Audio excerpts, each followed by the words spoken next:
Gaplarni tushunib deyishlar. Faqat qo'sham yo'q da. Ay keldingiz.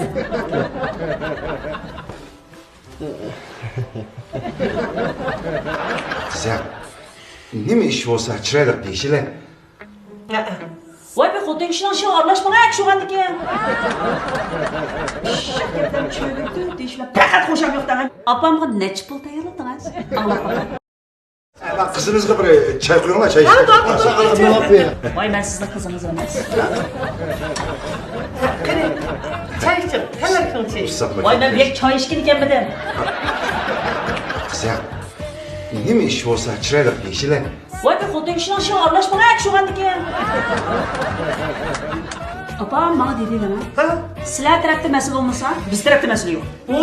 Oy, sizlarning tayyorlig'inglar put bo'lsa, bizning tayyorlig'imiz degan top to'liq. Tayyorlig'imiz to'liq adamimiz nima jimdirib olsiz? Yo'q qilama, jondirma. Oy, do'qonib chiqsamdan deylarmi? Siz dedingiz-a? Men dedim. Unda bo'lsa, karta quramsiz, naqd pul beramsiz. Huquq menda. Xalsam naqd pul berma, xalsam kart berma. Naqd pul olamiz, naqd pul. Chataq yo'q. Amsa achqan naqd pulni aytdim. Oy. Men iPad'dan bag'u suvni ko'may turib o'tik sanmayman. Lekin ishim yo'q lan. Pullar chiqing deydi-ku. Voy! Bo'lmasa bu yerga nima bekadin? Oy. Sizning maqsadingiz pul erishmidi? Pul olmaydi bitti.